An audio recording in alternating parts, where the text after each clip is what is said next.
Mix and match करके बहुत अच्छा सा लेवल तैयार करते हैं। ऐसा नहीं है कि सिर्फ मुश्किल क्वेश्चन या सिर्फ आसान क्वेश्चन, ठीक है ना। पीडीएफ मिल जाएगा आपको टेलीग्राम चैनल पे। इससे पहले के जितने भी सेशंस अगर आपने नहीं देखे तो वो आप देख लीजिए। पियाजे, कोलबर्ग, वाइगॉस्की, डेवलपमेंट, ये सारे टॉपिक्स हम कर चुके हैं, इसके 3 सेशंस कर चुके हैं, ठीक। और कल जो कोलबर्ग के आंसर वाला पीडीएफ है वो आज ही मैं शेयर कर दूंगी टेलीग्राम चैनल पे। बाकी पीडीएफ भी, ये वाला पीडीएफ भी विद आंसर सॉफ्ट बैच है जिसमें पेडागोजी मैं डील करती हूँ। फटाफट से आते हैं, एक बहुत ही प्यारा सा क्वेश्चन। हमने सबने पढ़ लिया भाई, पियाजे ने डेवलपमेंट को डिसकंटीन्यूअस कहा है, बट डेवलपमेंट का डिसकंटीन्यूअस होना होता क्या है ये आज आपसे पूछा जाएगा और आप गलतियां करेंगे, है ना। डिसकंटिन्यूटी यानी अनिरंतरता विकास की है क्या? विकास अनिरंतर कैसे हो सकता है कि जीवन पर्यंत ना चले, कंटीन्यूअस जीवन भर चलता रहे, उसको कंटीन्यूअस कहेंगे। क्या होता है बता रहा हूं, अभी मैं जस्ट आपको कंफ्यूज करने की कोशिश कर रही हूं, एक्जैक्टली नहीं बता रही हूं कि क्या होता है, अभी आएंगे उस पर। फटाफट से देखेंगे। 58% लोग जो है फर्स्ट ऑप्शन कह रहे हैं। अच्छा, मंडे से आपकी क्लास होगी शाम को 7 बजे, है ना। हम लोग 7 बजे मिलेंगे शाम को मंडे को, ठीक है जी। चलिए बहुत बढ़िया। ऐप में सीटेट कोर्स शो नहीं होता, आप टीचिंग सेक्शन में जाएंगे तब वहां पे आपको शो होगा आशा, है ना। बहुत सारे कोर्सेज हैं, बहुत बड़ा सा ऐप है, बहुत सारे कोर्सेज हैं, बहुत सारे एजुकेटर्स हैं। तो टीचिंग सेक्शन में आप जाएंगे, जैसे एसएससी है, टीचिंग है, अलग अलग है, तो टीचिंग में जाकर के आप देखेंगे तो आपको मिल जाएगा बैच, ठीक है ना। बिल्कुल आएंगे मोस्टली क्वेश्चंस, कोमल क्यों नहीं आएंगे, जो टॉपिक यही है। कुछ क्वेश्चंस तो या कई सारे क्वेश्चंस आपको डायरेक्टली देखने को मिलेंगे, कुछ में लैंग्वेज का थोड़ा बहुत परिवर्तन होकर मिल जाएगा, है ना। सिलेबस से बाहर थोड़ी चले जाएंगे क्वेश्चंस। क्वेश्चन नंबर 1 देखिएगा। Discontinuity in the developmental process refers to, विकासात्मक प्रक्रिया में असंतोष नहीं अनिरंतरता कहेंगे, अनिरंतरता कहेंगे, है ना। अनिरंतरता से क्या तात्पर्य है? डिसकंटिन्यूटी क्या है? डेवलपमेंट की डिसकंटिन्यूटी। आप लोग अच्छा जवाब दे रहे हैं 71% लोग फर्स्ट ऑप्शन, बट इसको समझ लेते हैं। क्या लिखा हुआ है? New ways of understanding the world that emerge during the process of development. कल परसों भी हमने वर्बली डिस्कस की थी ये बात कि डिसकंटिन्यूटी का मतलब ये नहीं होता कि विकास जीवन पर्यंत नहीं चलेगा या रुक जाएगा, अब खत्म हो गया विकास, पियाजे ने 4 स्टेजेस दे दी उसके बाद विकास हो ही नहीं रहा, ये नहीं है इसका मतलब। इसका मतलब है कि हर एक स्टेज में कुछ नए वेज एमर्ज हो रहे हैं, नई क्षमताएं आ रही हैं बच्चे में, हर एक स्टेज में उसका समझने का चीजों को तरीका बदल रहा है, स्टेज वाइज हो रहा है डेवलपमेंट, इसीलिए डिसकंटिन्यूअस है क्योंकि स्टेजेस में तोड़ करके पियाजे ने दिया हुआ है। या कोलबर्ग तो खैर मॉडल डेवलपमेंट की बात करते हैं, बट कोलबर्ग भी फॉर दैट मैटर, या कोई भी अगर स्टेज की बात करेगा तो वाइगॉस्की ने स्टेज या एज के हिसाब से नहीं बांटा, इसलिए उन्होंने कहा लाइफ लॉन्ग तो है ही, वो तो इसमें भी है, यहाँ पे डिसकंटिन्यूअस में भी लाइफ लॉन्ग ही है और वहां पे भी, बस वहां ये है कि स्टेजेस में टूट के नहीं चलता, ठीक है जी। तो new ways of understanding the world that emerges during the process of development, यानी दुनिया को समझने के नए तरीके जो विकास की प्रक्रिया के दौरान, यानी प्रक्रिया मतलब स्टेजेस के दौरान जन्मते हैं, पनपते हैं, जो तरीके एमर्ज होते हैं डेवलपमेंट की प्रोसेस के दौरान, उसको हम डिसकंटिन्यूटी कहते हैं। अभी आएंगे इस पे। सेकंड ऑप्शन है negative breaks in the developmental process, विकासात्मक प्रक्रिया में नकारात्मक रुकावटें। नेगेटिव ब्रेक आगे भाई, आगे गया पीछे आया, इसको नेगेटिव कहते हैं, नहीं, नेगेटिव ब्रेक को डिसकंटिन्यूटी नहीं कहते। आप डाउनवर्ड नेगेटिव ट्रेंड के विकास नीचे की तरफ जा रहा है, ह्रास को कह रहे हैं हम, डिक्लाइन को कह रहे हैं, जो बुढ़ापे में होता है, नहीं, डिक्लाइन को नहीं, डेवलपमेंट में सब कुछ शामिल है, इंक्रीमेंट भी और डिक्लाइन भी। Interference in the developmental process, developmental process में बाधा आ गई है, उसको डिसकंटिन्यूटी कह रहे हैं, बिल्कुल भी नहीं। देखिए डेवलपमेंट कंटीन्यूअस होता है और आपको बिना किसी बात के डिसकंटिन्यूअस मानना भी नहीं है, नॉर्मल केस में आपको कंटीन्यूअस ही मानना है ना। तो आपको पता है ये कंटिन्यूटी वर्सेस डिसकंटिन्यूटी की एक बहस है मनोविज्ञान में। डेवलपमेंट कंटीन्यूअस है या कंटिन्यूटी बनाम डिसकंटिन्यूटी, यानी निरंतरता बनाम अनिरंतरता की एक बहस है, ठीक। जिसमें कुछ मनोवैज्ञानिक कंटिन्यूटी की तरफ आते हैं, यानी निरंतर मानते हैं विकास को, और कुछ हैं जो अनिरंतर मानते हैं। तो अगर हम कहीं कंटिन्यूटी की बात, तो मैंने आपको चार्ट के थ्रू भी समझाया हुआ है, इसमें वाइगॉत्स्की आ जाएंगे जो कि बहुत महत्वपूर्ण है, क्योंकि ये एज स्टेज की बात नहीं करते, और भी कुछ थियरिस्ट हैं, बट आपके काम के वाइगॉत्स्की ही है उनमें से। अगर मैं डिसकंटिन्यूटी की बात करूं तो जैसे पियाजे कहते हैं भाई इस स्टेज से इस स्टेज में इतना, जन्म से 2 वर्ष में 2 से 7 में ये क्षमताएं, फिर उसके बाद और बड़ी क्षमताएं एमर्ज होंगी या निकल के आएंगी और फिर हाईएस्ट लेवल पे पहुंच जाएंगी। तो ये है डिसकंटिन्यूटी। डिसकंटिन्यूटी का मतलब ये नहीं विकास का होना बंद हो गया है, बट नई नई क्षमताएं अलग अलग स्टेजेस में उभर के आती हैं, ये है अनिरंतरता। एज पर एज या स्टेज अलग अलग चरणों में, यहाँ पे चरण उतने महत्वपूर्ण नहीं है, यहाँ कंटिन्यूटी में विकास की प्रक्रिया चल रही है, एज उतनी महत्वपूर्ण नहीं है। तो डिसकंटिन्यूटी का मतलब ये नहीं है कि विकास की प्रक्रिया रुक गई है, लाइफ लॉन्ग नहीं है, नेगेटिव हो गई है, नेगेटिव में जा रही है, नहीं, अलग अलग स्टेज में अलग अलग चीजें एमर्ज हो रही हैं, इसलिए इसको डिसकंटिन्यूटी कहते हैं कि new ways of understanding the world that emerge during the process of development, नए नए तरीके दुनिया को देखने के। जैसे जन्म से 2 वर्ष में बच्चे को क्या लगता है, जो उसके 5 सेंसेस हैं उन्हीं से वो दुनिया देख रहा है और उसको पता इतना ही होता है, किसी चीज को अगर गर्म चीज पे हाथ लगाया और गर्म है पता लग गया तो अब अगली बार से नहीं लगाना। नेक्स्ट स्टेज में क्या होगा, नेक्स्ट स्टेज में वो निर्जीव को सजीव को निर्जीव समझेगा, है ना। वो इस तरह की और क्षमताएं एमर्ज हो रही हैं उसमें। फिर 7 से 11 में उसके अंदर लॉजिक आ रहा है, तो नई क्षमताएं आई, फिर दुनिया को देखने का नजरिया बदल गया, लॉजिक आ गया। फिर अगर हम देखें 11 से 15 में तो अब एब्स्ट्रैक्ट थिंकिंग भी आ गई, जो चीज सामने नहीं है, डिडक्टिव थिंकिंग भी आ गई। तो हर स्टेज में कुछ ऐसी क्षमताएं निकल करके आ रही हैं जो पहले नहीं थी, इसीलिए डिसकंटिन्यूअस कह रहे हैं। तो first option is the right answer. Question number 2 देखिएगा फटाफट से और जवाब दीजिएगा पोल में। क्या कहता है क्वेश्चन नंबर 2, फटाफट बताएंगे। क्वेश्चन नंबर 2 कहता है असर्शन है, यानी कथन है और कारण है। A teacher should use the discussion method hands on material in her class, यानी एक शिक्षक को अपनी कक्षा में चर्चा पद्धति यानी डिस्कशन, चर्चा जैसे मैं और आप करते हैं, इस्तेमाल में लाना चाहिए। एंड हैंड्स ऑन एक्टिविटीज या हैंड्स ऑन मटेरियल को भी यूज करना चाहिए। जैसे कोई आपका टीचिंग लर्निंग, कोई चार्ट हो सकता है, ग्लोब हो सकता है, कोई और आपका इस तरह का कोई 3D मॉडल हो सकता है। मान लीजिए मैंने कहा देखो ये एक पेन है, तो वो पेन क्या है, एक मटेरियल बन गया है। हैंड्स ऑन एक्टिविटी आप कोई करा सकते हैं, बच्चे से एक्सपेरिमेंट करा के सिखा सकते हैं। बात तो सही है, बच्चा एक्टिव रहेगा इसमें, बिल्कुल सही बात है। रीजन क्या है, in a constructivist classroom learners build the knowledge on their own, यानी रचनावादी कक्षा में शिक्षार्थी स्वयं का ज्ञान सृजित करते हैं, यानी बच्चा एक्टिव होकर के नॉलेज को बिल्ड करता है। और ये रचनावाद है, कंस्ट्रक्टिविज्म है, जहां टीचर बच्चे को एक्टिव रखेगा डिस्कशंस के माध्यम से, टीचिंग लर्निंग मटेरियल्स का इस्तेमाल ऐसे, जहां हैंड्स ऑन एक्टिविटी बेसिकली बच्चा एक्टिव है। तो ये बात भी सही है, कोई दिक्कत नहीं है। तो इन्होंने कहा टीचर को डिस्कशन करना चाहिए, हैंड्स ऑन एक्सपेरिमेंट कराना चाहिए, मटेरियल लेके आना चाहिए, और एक कंस्ट्रक्टिविस्ट क्लासरूम में क्या है, लर्नर्स बिल्ड करते हैं नॉलेज अपने आप से। जब उनको मटेरियल मिल जाएगा, माहौल मिल जाएगा, डिस्कशन मिल जाएगा, नॉलेज को बिल्ड कर लेंगे, एक्टिवली नॉलेज को कंस्ट्रक्ट कर देंगे, ज्ञान के सक्रिय निर्माता बन जाएंगे, जो पियाजे वाइगोस्की दोनों कह रहे हैं। तो both A and R are true and R is the correct explanation of A. इसका जवाब आप लोग दे भी सही रहे हैं, 84% लोग। क्वेश्चन नंबर 3 देखिएगा फटाफट से। क्वेश्चन नंबर 3 क्या कहता है भाई? क्वेश्चन नंबर 3 कहता है, अच्छा क्वेश्चन, ध्यान से पढ़ना, अभी लॉरेंस कोहलबर्ग और ये सब कराए हैं आपको, तो इसमें गलती नहीं होनी चाहिए। फटाफट से बताएंगे क्या कहता है ये सवाल, फटाफट से बताएंगे। एक तो आजकल कुछ भी हो जा रहा है, देखना एक बार, फटाफट से जवाब दो।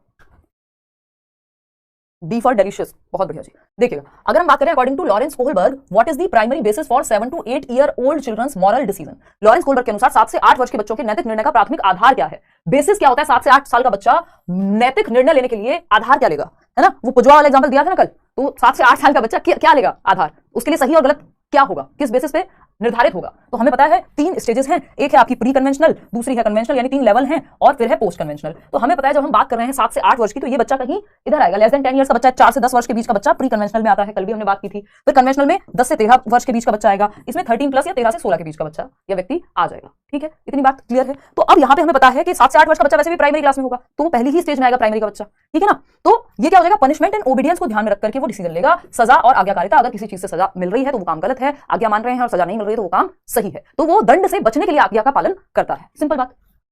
पहली ही स्टेज है, पहला ही लेवल है, क्लियर है? ये सारे अगर हम देखें social order maintaining 4th stage है, तो यहां तो वो 7 से 8 का बचेगा नहीं, वो तो 10 से 13 के बीच में होगा। अगर हम सोशल कॉन्ट्रैक्ट मेंटेनेंस की बात करें तो ये 5th पे चली जाएगी बात, ठीक है ना? फिर अगर हम बात करें यूनिवर्सल एथिकल प्रिंसिपल की, तो ये तो भाई 6th पे चली जाएगी, तो ये तो बनता ही नहीं है। फिर 3rd ऑप्शन बच जाता है 7 से 8 वर्ष के बच्चे के लिए। क्वेश्चन नंबर 4 देखना एक बार फटाफट से, क्या कहता है क्वेश्चन नंबर 4? क्वेश्चन नंबर 4 कहता है the developmental theorist who view process of development as having substantial plasticity. अच्छा क्वेश्चन है, ये जिस साल से पेपर ऑनलाइन हुआ तब से पूछा जाने लगा, मैंने हालांकि बड़े बैचेस में इस तरह की चीजें कराई हैं, प्लास्टिसिटी हम करते थे। तो अगर हम बात करें who view process of development as having substantial plasticity throughout life are likely to emphasize the importance of. पिछले 2 बार से ये क्वेश्चन देखने को नहीं मिल रहा है, लेकिन ऑनलाइन के कई शिफ्ट्स में, पेपर 1 पेपर 2 दोनों में, जब पेपर ऑनलाइन था 2 साल, तो ये पूछा जा चुका है। तो इसलिए इसको ध्यान से समझना है ना?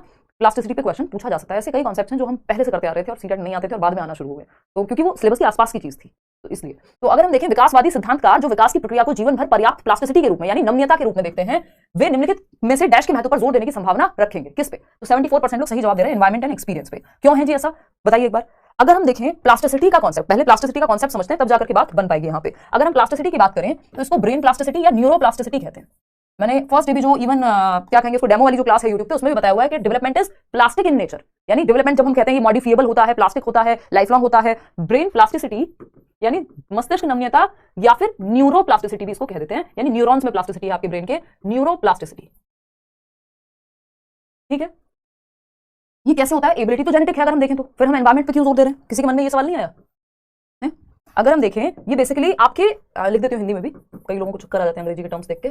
मस्तिष्क नम्यता यानी आपका जो मस्तिष्क है उसमें नम्यता है, यानी लचीलापन है, फ्लेक्सिबिलिटी है अगर मैं कहूं तो, है ना? एक वैसे भी जेलेटिन टाइप हम कहते हैं कि ये क्या है, एक जेली के टाइप का मटेरियल है जो ब्रेन है और चेंज होने की क्षमता रखेगा, प्लास्टिक इन नेचर है, ठीक? अगर हम यहाँ पे ब्रेन प्लास्टिसिटी की बात कर रहे हैं, इसकी बात करते हैं, ब्रेन प्लास्टिसिटी की जब हम बात करते हैं तो ब्रेन प्लास्टिसिटी या न्यूरोप्लास्टिसिटी यानी आपके ब्रेन में मिलियंस बिलियंस न्यूरॉन्स हैं जो स्पार्क कर रहे होते हैं, है ना, टकरा रहे होते हैं एक दूसरे से, और ब्रेन में आपकी क्षमता होती है लाइफ लॉन्ग चेंज होते रहने की। इसी को ब्रेन प्लास्टिसिटी या न्यूरोप्लास्टिसिटी कहते हैं कि ब्रेन फ्लेक्सिबल है, चेंजेस उसमें आते रह सकते हैं, ठीक? और ये ऐसा क्यों कर पाता है ब्रेन? क्योंकि हमारे जीनोटाइप में एक क्षमता है। जीनोटाइप फिनोटाइप हम समझते हैं सीटेट के लेवल पे, मैं नहीं बताती हूँ बट थोड़ा सा आइडिया दे देती हूँ। जीनोटाइप होता है जो आपका जेनेटिक पूरा कोड है कि इंसान का बच्चा इंसान और हाथी का बच्चा हाथी या कुत्ते का बच्चा कुत्ता। क्यों हो पाता है? क्योंकि जीनोटाइप है, हमारी जेनेटिक मेकअप में वो चीज है।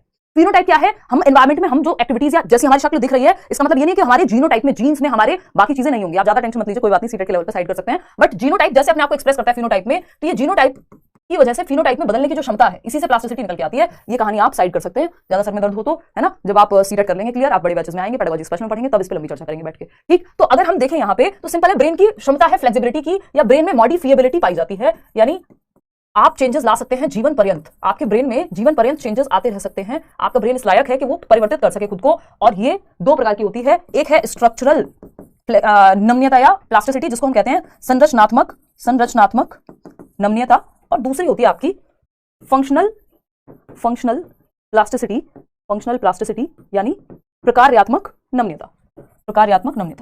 जब ब्रेन की क्षमता है तो उसको एनवायरमेंट से क्यों जोड़ रहे हैं ये बता दो बस मुझे।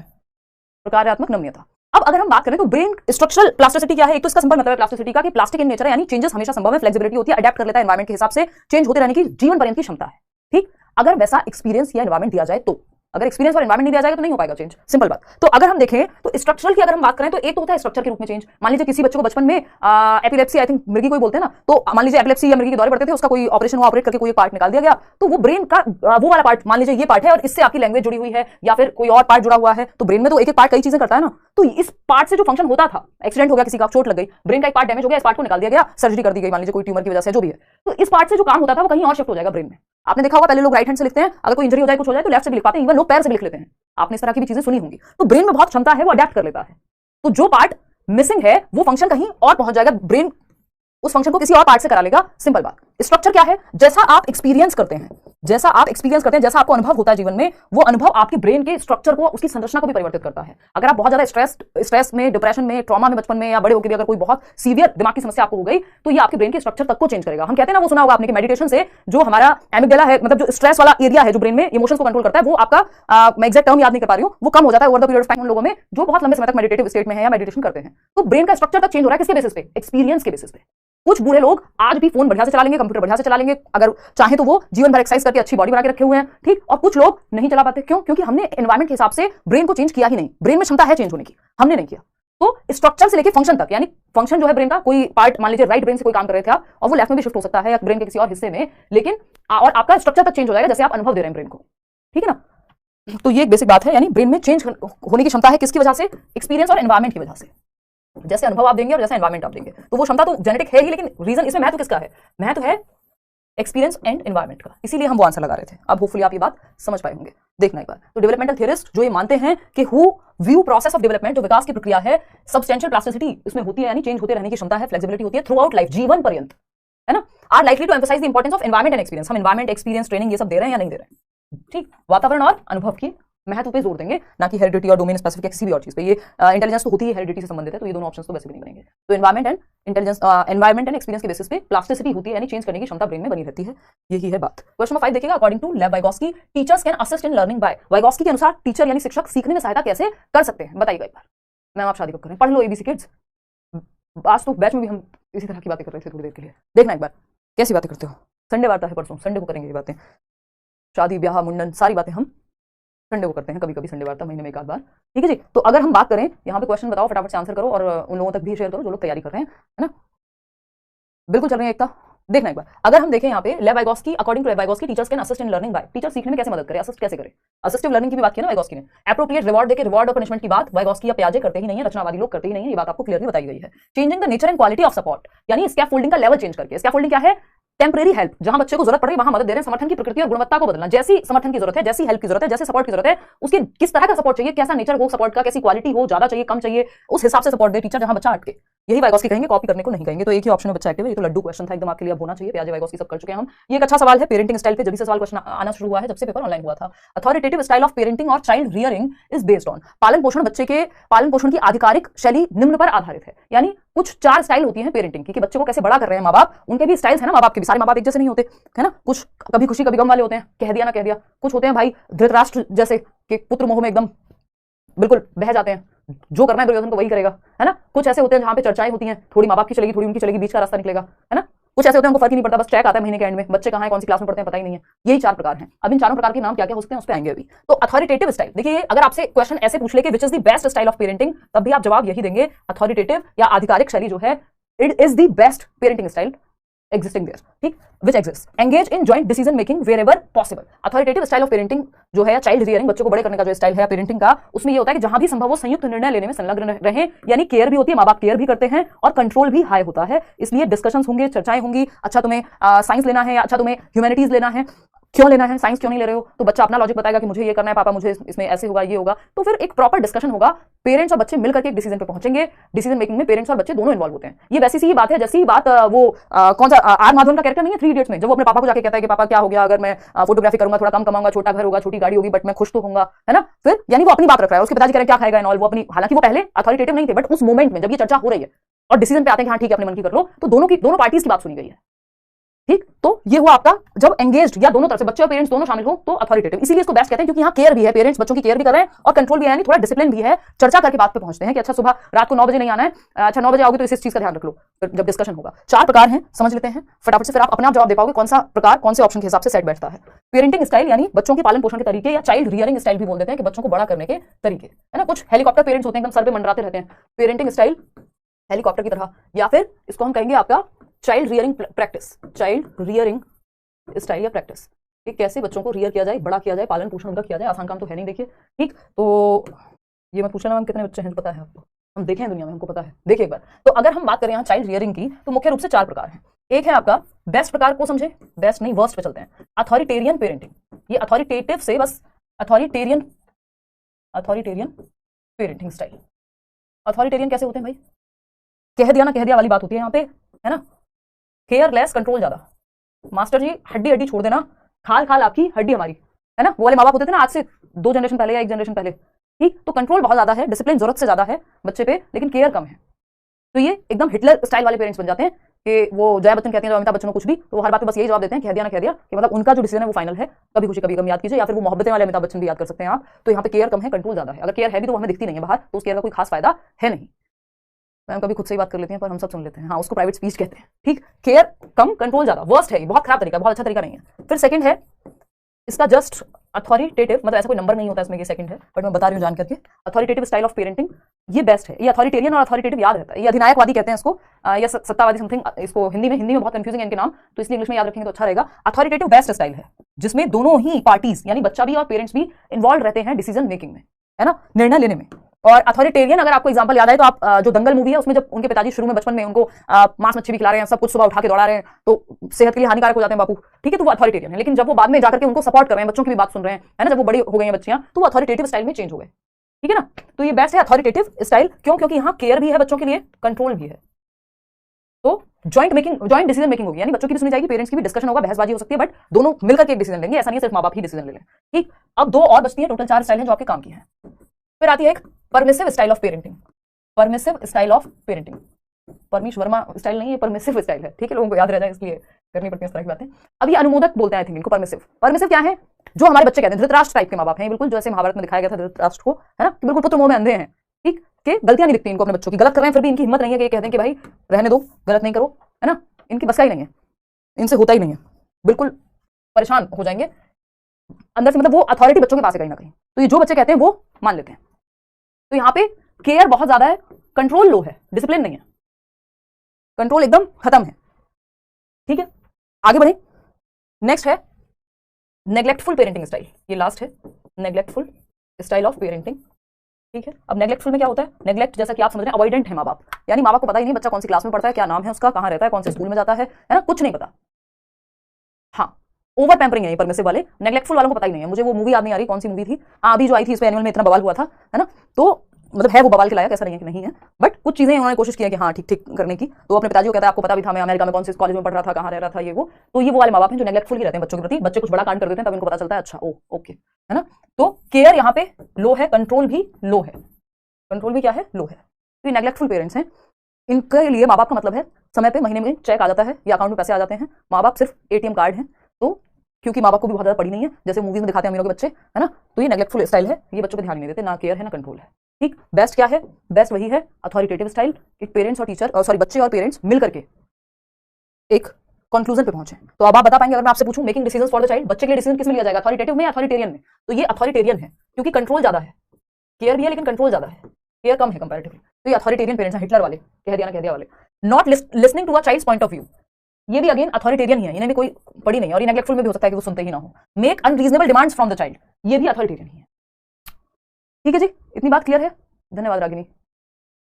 हाँ चलिए, तो आगे बढ़े। इंटेलिजेंस और भाषा विज्ञान के भी क्वेश्चंस करा दीजिए, करा देंगे। अब बैच में इंटेलिजेंस कंप्लीट हो गया तो आपको करा देंगे, कोई दिक्कत नहीं है। तो अगर हम बात करें तो ये सिंपल है, जब डिसीजन मिलकर के जॉइंट डिसीजन मेकिंग हो रही है तो ये अथॉरिटेटिव है, बेस्ट स्टाइल है, फोर्थ ऑप्शन। क्वेश्चन नंबर 7 देखिएगा फटाफट से, ये क्या कहता है भाई? क्वेश्चन नंबर 7 ये कहता है the nature of relationship between development and learning is viewed by Lev Vygotsky as having which of the following characteristics. Vygotsky के अनुसार विकास और अधिगम के बीच में संबंध, ये आपको कराया था मैंने उस दिन वाइगोत्स्की डिस्कस करते हुए। तो विकास और अधिगम के बीच संबंध की प्रकृति को पहचानना है और सही ऑप्शन का जवाब सही जवाब को ऑप्शन के रूप में देना है। फटाफट से बताइएगा। दिमाग से समझ के दिल से पढ़िए राजीव, काम बन जाएगा, क्योंकि सिलेबस के अकॉर्डिंग भी पढ़ना है। You are my favourite ma'am, धन्यवाद जी अंकिता, आंसू आ जाएंगे इतनी तारीफ सुन के। फटाफट से बताओ, 5236 लोग देख रहे हैं, क्या 415 क्यों दिखा रहे हैं मुझे लाइक्स? लाइक वाइक करना भूल जाते हैं हम, कहना भूल गए हैं तो आप करना भूल गए हैं। अभी हमारा ध्यान गया, हम 50 लाख होने वाले हैं, अभी कुछ दिन पहले कोई कह रहा था तब हमारा ध्यान नहीं था। देखिएगा, अगर हम बात करें 60% लोग कह रहे हैं थर्ड ऑप्शन, डेवलपमेंट और लर्निंग वाइगॉस्की के अकॉर्डिंग लीनियर तो हो ही नहीं सकते, कोई भी प्रोसेस लीनियर या सीधी रेखा में नहीं होती, स्पाइरल होती है, आगे पीछे वर्तुलाकार होती है, रैखिक नहीं होती, स्थिर नहीं हो सकते, है ना, स्टैटिक नहीं हो सकते, रुके हुए थोड़ी रहेंगे दोनों। लर्निंग ऑफन प्रीसीड्स डेवलपमेंट, बिल्कुल सही बात है, लर्निंग से डेवलपमेंट आता है, ऐसा पियाजे कहते हैं, और डेवलपमेंट से लर्निंग, सॉरी उल्टा बोल दिया, वाइगॉस्की कहते हैं, और डेवलपमेंट से लर्निंग होती है, ये पियाजे कहते हैं। यानी फोर्थ वाला जो है वो अगर पियाजे लिखा होता ऊपर तो आंसर ये हो जाता कि विकास होता है पहले कॉग्निटिव डेवलपमेंट की स्टेजेस के अकॉर्डिंग, एज के अकॉर्डिंग, और फिर बच्चा कुछ सीखता है। यहाँ पे पहले आप सीखते हैं, आपने भाषा को सीखा और फिर आप अपनी समझ को बेहतर कर रहे हैं, यानी लर्निंग से डेवलपमेंट हो रहा है। सीखना अक्सर विकास से पहले आता है, सीखना विकास को लेकर के आएगा। आगे बढ़ेंगे, क्वेश्चन नंबर 8 देखिएगा और जवाब दीजिएगा। पियाजे के बारे में एक क्वेश्चन है, फटाफट से बता दीजिए। ये कल भी आया था, नहीं वाइगॉस्की के चैप्टर में हमने ये किया था, और वो ये क्वेश्चन इतनी बार इन्होंने पूछ लिया पिछले कुछ साल में, तो ऑप्शंस हल्के से चेंज हुए हैं, वो लैग्स बिहाइंड करके पूछा था उसमें, ठीक है ना? हाँ ये कराया था, बिल्कुल बिल्कुल ठीक है जी आदर्श, अच्छे क्वेश्चन हैं, बाद में देख लेना, लेट ज्वाइन किया तो फटाफट से देखो। कोई बात नहीं, मंडे से शाम को 7 बजे मिल रहे हैं हम, और किसी को ये समस्या नहीं होगी, कल स्कूल जाना है, परसों वहाँ जाना है, जिसको जहाँ जाना है इंक्लूडिंग मैं जा सकते हैं। देखिएगा, question number 8, according to Jean पियाजे the process of developmental change takes place through which of the following specific cognitive functions. पियाजे के अनुसार विकासात्मक परिवर्तन की प्रक्रिया में किस विशिष्ट संज्ञानात्मक कार्य के माध्यम से होती है, यानी कौन सा कॉग्निटिव फंक्शन या मेंटल फंक्शन लगता है पियाजे की थ्योरी के अनुसार। अच्छा एक बात बताओ, आप लोग सब जो है 59% लोग सेकंड ऑप्शन कह रहे हैं, थर्ड ऑप्शन 28% लोग कह रहे हैं, और जो थर्ड कह रहे हैं वो गलत तो नहीं कह रहे। हमने पियाजे की स्टेज में 4 फैक्टर पढ़े हैं, मैचुरेशन, एक्सपीरियंस, सोशल एक्सपीरियंस और इक्विलिब्रियम। अब ये 4 फैक्टर्स तो होते हैं, एक्सपीरियंस एंड सोशल ट्रांसमिशन चलो हटा दिया हमने, हालांकि ये भी होगा, social transmission and maturation, transmission नहीं हो, एक्सपीरियंस की ही बात करते हैं, ठीक। अगर हम देखें, हमसे पूछा कॉग्निटिव फंक्शंस, ये मैचुरेशन एंड एक्सपीरियंस, मैचुरेशन कोई कॉग्निटिव फंक्शन थोड़ी है, आपका दिमाग या शरीर का विकास खुद से हो रहा है, हेरिडिटी की वजह से, है ना, ये नेचुरल है, ऑटोमेटेड है। एक्सपीरियंस है क्या है, एक्टिविटी है, वो फिजिकल एक्टिविटी भी हो सकती है, जरूरी नहीं है दिमाग से ही रिलेटेड हो। तो सिंपल एक ही ऑप्शन बचता है, एसिमिलेशन एंड एकोमोडेशन। इसको मिलाकर के हम अडैप्टेशन बनाते हैं, यानी अनुकूलन की प्रक्रिया के अंतर्गत आते हैं, जिसकी वजह से हम अपने स्कीमा को, अपने ब्रेन के स्ट्रक्चर को अपडेट कर पाते हैं, है ना। ये कॉग्निटिव फंक्शन ही तो है, या तो कुछ ऐड करेंगे दिमाग में, या फिर हटाएंगे, चेंज करेंगे, मॉडिफाई करेंगे। ऐड करेंगे तो एसिमिलेशन, मॉडिफाई करेंगे तो एकोमोडेशन। क्वेश्चन नंबर 9 देखिएगा, ये क्या कहता है, फटाफट से देखना। A 5-year-old child was given 10 pebbles by her teacher. 5 साल की बच्ची है, उसको 10 पत्थर दिए गए, छोटे छोटे पेबल्स। वो नहीं खेलते थे, पिट्ठू खेलते थे बचपन में। अगर हम बात करें, she put the pebbles in different formations, for example a short line, ये 5 पेबल लेके एक छोटी सी लाइन बनाई बच्ची ने, है ना, ठीक। अ लॉन्ग लाइन, 5 पेबल्स से एक बड़ी लाइन बनाई है, एंड अ सर्कल, 5 पेबल्स से एक सर्कल भी बनाया है, 5 ही है, काउंट कर सकते हो, है ना। 5 पेबल्स से एक सर्कल भी बनाया, एक बड़ी लाइन बनाई अगर आप देख रहे हैं तो, और एक छोटी सी लाइन बनाई है। 5 पेबल पास पास रखे, फिर दूर रखा तो बड़ी लाइन बन गई, गोले में रखा तो सर्कल बन गया। यही 5 पत्थर हैं, वही ठीक कंकड़ जिसको आप कह सकते हैं। She counted these pebbles repeatedly, यहाँ पे काउंट किया 1 2 3 4 5, 1 2 3 4 5, 1 2 3 4 5, ठीक, तीनों ही जगह पे 5 हैं। Which of the following cognitive schemas is she attempting to attain according to Jean पियाजे, यानी जीन पियाजे के अनुसार वह निम्नलिखित में से किस संज्ञानात्मक स्कीमा को प्राप्त करने का प्रयास कर रही है। कौन सा कॉग्निटिव फंक्शन अचीव करने की कोशिश बच्ची कर रही है, ये पूछा है। सीरिएशन तो छोटे से बड़े क्रम में, बड़े से छोटे में ये होता है, बस असेंडिंग डिसेंडिंग ऑर्डर में लगा दिया कि जिस पत्थर की हाइट सबसे ज्यादा है, हालांकि पत्थर की हाइट का कोई मतलब नहीं है, उसको सबसे आगे रखा या पीछे रखा, डिसेंडिंग और असेंडिंग ऑर्डर में लगाना। ट्रांजिटिव इन्फेरेंस होता है, ए बड़ा है बी से, बी बड़ा है सी से, रिलेशनशिप ड्रॉ कर रही है, वो भी नहीं हो रहा है यहाँ पे, ठीक। नॉमिनल स्केल कुछ ऐसा नाम मात्र का जो वो पैमाना होता है कि आपने एक अज्यूम कर लिया कि इतने से इतने पे, जैसे आपका मैप बनाया हुआ होता है, तो वो भी यहाँ कोई सेंस नहीं बनाता। बचता है कंजर्वेशन ऑफ नंबर्स, ये नंबर्स का ही कंजर्वेशन है, ऐसा भी नहीं है कि ये वॉल्यूम का कंजर्वेशन हो। भाई कंजर्वेशन कई तरह का है, कि वॉल्यूम का कैसे होगा, वही 200 ml पानी है, एक छोटे ग्लास से बड़े ग्लास में डाल दिया, जो थोड़ा चौड़ा नहीं दिखता, लंबा ज्यादा दिखता है, तो हमें लग रहा है बच्चे को कि ये लंबे वाले ग्लास में पानी ज्यादा होगा, तो कंजर्वेशन किसका, वॉल्यूम का है। लेकिन सबसे पहले कंजर्वेशन किसका आता है, नंबर्स का। तो कंजर्वेशन ऑफ नंबर्स, संख्याओं का संरक्षण।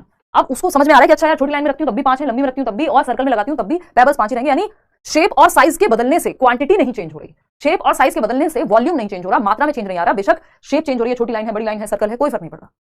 तो ये कंजर्वेशन है, संरक्षण है, जो 7 से 11 वर्ष में कॉन्क्रीट ऑपरेशनल स्टेज में आता है। पियाजे की थर्ड स्टेज है। क्वेश्चन नंबर 10 देखिएगा, a progressive educator need to embody which of the following attributes within a classroom. Progressive educator या फिर प्रोग्रेसिव स्कूल्स को और क्या कहा गया था, लैब स्कूल्स कहा गया था, पूछा जा सकता है, ध्यान रखिएगा। या यूनिवर्सिटी एलिमेंट्री स्कूल्स भी कहा गया था। इसके अलावा अगर हम बात करें तो जॉन डुई ने लर्निंग बाय डूइंग की बात की थी, शिकागो में, अमेरिका के शिकागो में ये स्कूल्स खोले गए थे, है ना। तो अगर हम बात करें तो यहाँ पे आपको पता है कि प्रेजेंट के लिए शिक्षा दी जाती है, यानी बच्चा प्रेजेंट लाइफ के लिए सीखे। एजुकेशन इज लाइफ इटसेल्फ, ऐसा कहा है जॉन डुई ने, यानी शिक्षा जीवन है अपने आप में। उसका मतलब क्या है ये भी पूछ लेता है, उसका मतलब है प्रेजेंट लाइफ के लिए सीखना। आज जो हमें कोई समस्या हो रही है यदि, तो बच्चा उस समस्या का समाधान निकाल सके, सोशल स्किल्स सीख सके, सामाजिक कौशल सीख सके, प्रेजेंट प्रॉब्लम्स को सॉल्व कर सके, पॉल्यूशन की समस्या कैसे सॉल्व करें, इस तरह के मुद्दे बच्चों को रियल लाइफ से जोड़ के सिखाओ बेसिकली। तभी कहा गया education is life itself, John dewy के द्वारा। देखना एक बार, थर्ड ऑप्शन कह रहे हैं कितने, 65% लोग। एम्पैथी हाँ होनी चाहिए एम्पैथी टीचर में, control not necessarily, discipline control बात बराबरी हो गई। Empathy realness care, empathy realness control, तो एम्पैथी रियलनेस केयर, रियलनेस होगी तो उस हिसाब से बच्चे अपने आप मैनेज हो जाएंगे। वास्तविकता होनी चाहिए, यानी प्रेजेंट के लिए सिखाए टीचर, केयर हो, एम्पैथी हो, एम्पैथी क्या है, खुद को दूसरे की जगह रख के देख पाना। ठीक, अगर आपका ब्रेकअप जीवन में नहीं हुआ है कभी, तो बहुत मुश्किल है कि आप एम्पैथाइज कर पाएंगे किसी व्यक्ति से जो कमेंट्स में ये लिख रहा हो कि हाय रे मेरा ब्रेकअप हो गया, रो रो के उसने घर को भर के रखा हुआ हो, घर वालों को पता ना हो बेशक, लेकिन एम्पैथाइज कौन कर पाएगा, समानुभूति कौन कर पाएगा, उसके शूज में खुद को रख के कौन देख पाएगा, जिसने कभी एक्सपीरियंस किया हुआ है ना। बाकी लोग तो सिर्फ यही कहेंगे अरे क्या होता है ब्रेकअप, कुछ नहीं होता, ठीक है ना। तो ये एम्पैथी चाहिए टीचर में हमें कि जो खुद को बच्चे के स्थान पर रख के देख पाए। ठीक, चलिएगा क्वेश्चन नंबर 11। देखो देखना, कंट्रोल यहाँ पे बुरा नहीं होता अगर ऑप्शन उस तरह से दिया होता तो ऑप्शन उस तरह से है नहीं, तो हमारे पास बेस्ट ऑप्शन वही है कि हम एम्पैथी, केयर और रियलनेस की बात करें। जी हाँ, देखो ये देखो आगे दिल टूटे आशिक लोग। देखना question number 11, which of the following are major concerns about using the concept of IQ या intelligence quotient to measure child's intelligence. यदि हम बुद्धि लब्धि का इस्तेमाल करते हैं बुद्धि को मापने के लिए, तो प्रमुख चिंताएं या समस्याएं क्या आएंगी। भाई आईक्यू को कई लोग बिल्कुल मना कर देते हैं, जैसे मल्टीपल इंटेलिजेंस वाले जो हार्वर्ड गार्डनर हैं उन्होंने साफ साफ कह दिया भाई आईक्यू कुछ काम का नहीं है, ये सब बच्चे को परेशान करने के तरीके हैं और आईक्यू ही सब कुछ नहीं है। अगर आईक्यू ही सब कुछ होता तो अगर हम बात करते हैं थॉमस एल्वा एडिसन की, उनको स्कूल से निकाल दिया गया था क्योंकि टीचर्स को लगा इसमें बुद्धि है नहीं, फिर उन्होंने कमाल किया।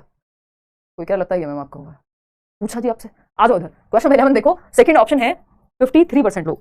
देखना एक बार, इंस्टेबिलिटी ऑफ स्कोर। अच्छा तभी मैं एम्पैथाइज कर पाती हूँ आप लोगों से, वाह बहुत बढ़िया। स्कोर की अस्थिरता, यानी इंस्टेबिलिटी ऑफ स्कोर हो सकती है कि स्कोर ऊपर नीचे अलग अलग टेस्ट के माध्यम से अलग अलग स्कोर आ सकते हैं, पॉसिबिलिटी है। कल्चर बायस होता है, हाँ कल्चर बायस होता है। कुछ आईक्यू टेस्ट ऐसे हैं जो वेस्टर्न कंट्रीज के हिसाब से बनाए गए हैं, तो उसमें कल्चर बायस पाया जाता है कि वो अगर कोई अमेरिका में रहता है और वहां का कोई टेस्ट है तो वहां ज्यादा स्कोर कर पाएगा, बजाय कि कोई एशियन जो है जाकर के इंडियन कोई उसको टेस्ट को दे या किसी और कंट्री का, तो उसमें सवाल क्योंकि उसी तरह के। कुछ टेस्ट कल्चर फ्री होते हैं, जैसे रावण का मैट्रिक्स है, तो ये एक बात हुई। प्रोडक्ट ओरिएंटेडनेस, कि इनका ध्यान ही सिर्फ नंबर पे, प्रोसेस पे है नहीं कि बच्चा सीखता कैसे है, कैसे वो अपनी क्षमताओं को बढ़ा सकता है। लेबल करने पे है ध्यान, बिल्कुल सही है, बच्चे पे ठप्पा लगा दो ये बेस्ट है, ये है, चारों ही बातें सही है कि नुकसान है आईक्यू टेस्ट के या प्रॉब्लम्स है आईक्यू टेस्ट के साथ। क्वेश्चन नंबर 12 देखिएगा और जवाब दीजिएगा। ये क्या कहता है, an experience of intrapersonal intelligence within a classroom according to Harvard Gardner. अंतः व्यक्तिक बुद्धि की बात की है।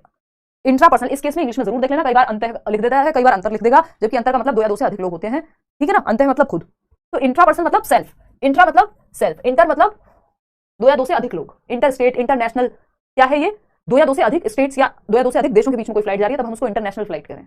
इंट्रा क्या है, इंट्रापर्सनल मतलब इंट्रा मतलब सेल्फ, खुद में झांकना। इंटर मतलब 2 या 2 से अधिक, दूसरों में झांकना, अदर्स। इंटर मतलब अदर्स और इंट्रा मतलब यहाँ सेल्फ की बात हो रही है। तो 2 प्रकार की बुद्धि है जो एक जैसी है, वैसे तो टोटल 8 प्रकार हैं जो हार्वर्ड गार्डनर ने 8 प्रकार बताए हैं बुद्धि के। इंटर मतलब दूसरों के फीलिंग्स मोटिव्स को समझ पाना, तो इंटरपर्सनल इंटेलिजेंस हो गई। खुद को समझ पाना, खुद के इमोशंस को, खुद के प्रति सेल्फ अवेयर हो पाना, तो इंट्रापर्सनल इंटेलिजेंस हो गई। इंट्रा मतलब सेल्फ, इंटर मतलब 2 या 2 से अधिक। तो जो व्यक्ति व्यक्तिक बुद्धि रखेगा, यानी खुद को समझ पाने की क्षमता रखेगा, उसको हम इंट्रापर्सनल रूप से इंटेलिजेंट कहेंगे। Ability to handle social situations well, ये नहीं होगा यहाँ पे। Ability to understand meaning and rhythms of speech, तो लिंग्विस्टिक इंटेलिजेंस हो जाएगा। Knowledge of one's own complex feelings, strengths and weaknesses, भाई मेरी क्या स्ट्रेंथ्स है, मेरी क्या वीकनेसेस है, मैं कब इमोशनल हो जाता हूं, मुझे कैसे खुद को संभालना है, खुद को जानना, बेसिकली फिलोसफर्स में भी होता है ना। तो ये क्या है, intrapersonal intelligence. Appreciation of aesthetics and beauty, naturalistic intelligence हो जाएगा। और अगर हम बात करें यहाँ पे होता है knowledge of others complex feelings, strengths and weaknesses, दूसरों के मोटिव, दूसरों की फीलिंग्स, दूसरों के इमोशंस को जानना, तो इंटरपर्सनल इंटेलिजेंस हो जाता है। बस इतना ही अंतर है दोनों में, एक जगह पे वंस ओन लिखा होगा, दूसरी जगह पे अदर्स। क्वेश्चन नंबर 13 देखना एक बार, ये कहता है the role of a teacher within the classroom is to encourage to express which of the following attitudes related to gender. यानी लिंग के बारे में या जेंडर के बारे में क्लासरूम का कैसे, क्लासरूम में टीचर की क्या भूमिका होनी चाहिए या कैसे टीचर को जेंडर को देखना चाहिए क्लासरूम के अंदर, फटाफट से बताना।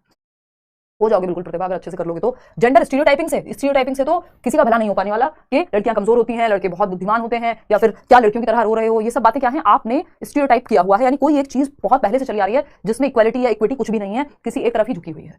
जेंडर कॉन्स्टेंसी होती है 3 साल से शुरू होते 3 से 5 साल के बीच में बच्चे को समझ आ जाता है कि जेंडर कांस्टेंट है, लिंग स्थिर है। जैसे मैं अपने कपड़े बदल सकता हूं वैसे मैं अपना जेंडर चेंज नहीं कर सकता, ये बात उसको समझ आ जाती है और इसका इस बात से कोई संबंध नहीं है यहाँ। Adopt socially acceptable gender roles, यानी जो समाज में स्वीकार्य लैंगिक भूमिकाएं उनको अपना लो कि अगर तुम लड़की हो तो बाहर खेलने मत जाओ, लड़के हो तो घर में मतलब जो चाहे करो। ये अपने आप में फिर स्टीरियोटाइप को ही बढ़ावा देगा, इससे कभी परिवर्तन आएगा ही नहीं, जो चलते आ रहा है वही चले जाएगा, चाहे वो गलत ही क्यों ना हो, ठीक है ना। तो जेंडर स्टीरियोटाइप फ्लेक्सिबिलिटी, जैसे ही फ्लेक्सिबिलिटी लग जाता है रूढ़िबद्धता के सामने तो बात बन जाती है। यानी आपको स्टीरियोटाइप में फ्लेक्सिबिलिटी लाने की जरूरत है कि लड़के भी रो सकते हैं, लड़के भी खाना बना सकते हैं, लड़कियां भी पायलट बन सकती हैं, या इस बार जो हमने 26 जनवरी को देखा तो परेड से लेकर सारी चीजें मतलब फोर्सेस में जा सकती हैं। तो वो क्या है, फ्लेक्सिबिलिटी के जो चला आ रहा है उसका ऑपोजिट एग्जांपल प्रस्तुत करना, है ना, कि लड़कियां भी बाइक चला सकती हैं और ये सब क्या है, फ्लेक्सिबिलिटी का उदाहरण है कि जो हमने रूल में बांध दिया है फीमेल्स को कि सिर्फ किचन में रहेंगी, है ना। अभी राहुल ने बताया, कोई तो कमेंट कर रहा था कि मैम शायद खाना बना रही होंगी जब तक क्लास नहीं चली थी। ये बात रेयर ही केस में हम किसी मेल टीचर के लिए लिख पाते हैं, है ना, कि गुरुजी खाना बना रहे होंगे, जब तक गुरुजी ने बता दिया हो कि वो अकेले रहते हैं, खुद से खाना बनाते हैं, बट नॉर्मली दिमाग में नहीं आएगा। क्यों नहीं आएगा, क्योंकि हमारे दिमाग में स्टीरियोटाइप ठूस ठूस के भरा हुआ है कि मैम है तो खाना ही बना रही होंगी। मुझे कोई दिक्कत नहीं खाना बनाने से, या किसी को भी नहीं होनी चाहिए, एक स्किल है, but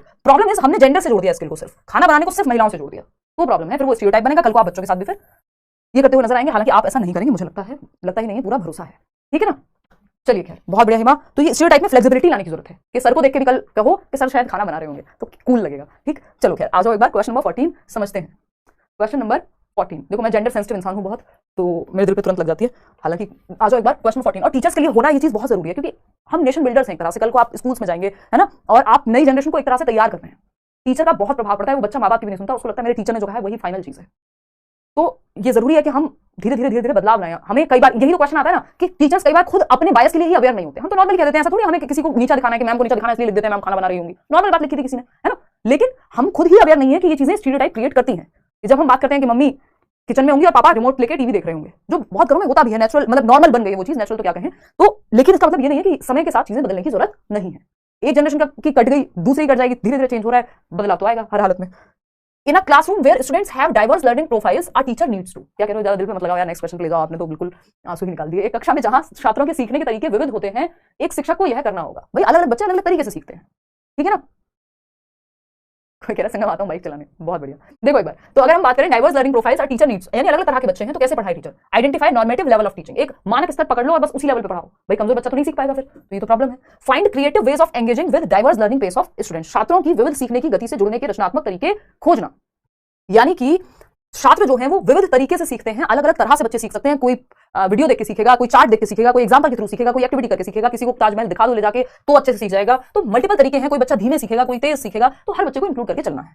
create special achievement and, अब जैसे यहाँ हिंदी में भी लिखा हुआ है तो मैं इंग्लिश बोलने के बाद हिंदी में समझाती हूँ क्वेश्चन। क्या हुआ, ये डाइवर्स नीड्स है क्योंकि, लेकिन कुछ लोग होते हैं जिनको पेडागोजी अगर टीचर बोले तो पेडागोजी से भी दिक्कत है, उन्हें रहता है कि शिक्षण शास्त्र क्यों नहीं बोल रहे हो, तो फिर तो अगर हमारी सीखने की इच्छा नहीं होगी तो कोई नहीं सिखा पाएगा।